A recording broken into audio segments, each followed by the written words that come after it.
Artificial intelligence एक ऐसा विषय है जिसके बारे में लोग बातचीत तो बहुत करते हैं, लेकिन इससे जुड़ी हुई जानकारी इनको बहुत ही कम रहती है। समय समय पर वैज्ञानिक इसके अच्छे और बुरे परिणामों को लेकर विचार विमर्श करते रहते हैं। जहां वैज्ञानिक आर्टिफिशियल इंटेलिजेंस के तमाम लाभ गिनाते हैं, वहीं ये भी बताते हैं कि इसके आने से बड़ा नुकसान हम ह्यूमंस को होने वाला है। तो ये जानते हैं इसकी सच्चाई क्या है और एक्चुअल में एआई किस तरीके से वर्क करता है। नमस्कार एंड वेलकम, मेरा नाम है अविराज और अभी आप देख रहे हैं राइजिंग भारत। आज हम एक ऐसी टेक्नोलॉजी के बारे में बात कर रहे हैं जो हमारे भविष्य को पूरी तरह से बदलने की क्षमता रखती है।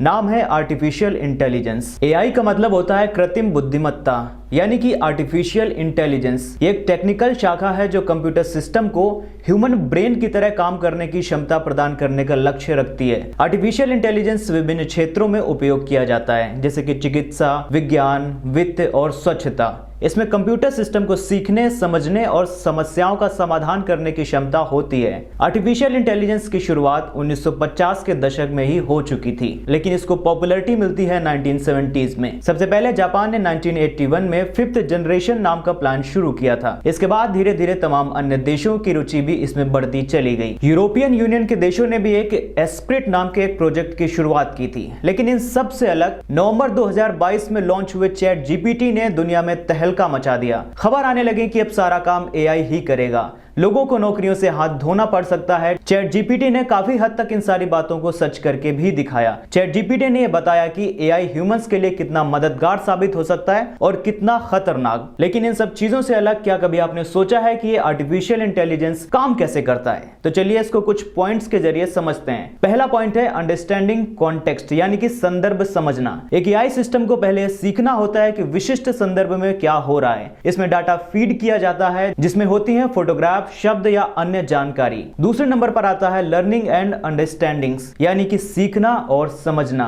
जिससे सिस्टम स्वयं से नए डेटा को सीख सकता है। तीसरे नंबर पर आता है डिसीजन मेकिंग। सिस्टम डाटा के आधार पर निर्णय लेता है और विशिष्ट कार्रवाई को सुझावित करता है। ये निर्णय विभिन्न क्षेत्रों में हो सकता है, जैसे कि फाइनेंस, स्वास्थ्य या स्वच्छता। फिर आता है सेल्फ इंप्रूवमेंट। ये काफी ज्यादा इंपॉर्टेंट स्टेप है, यानी कि अपने आप को इंप्रूव करना, अपनी गलतियों को सुधारता रहता है ये, ताकि भविष्य में और बेहतरीन निर्णय ले सके।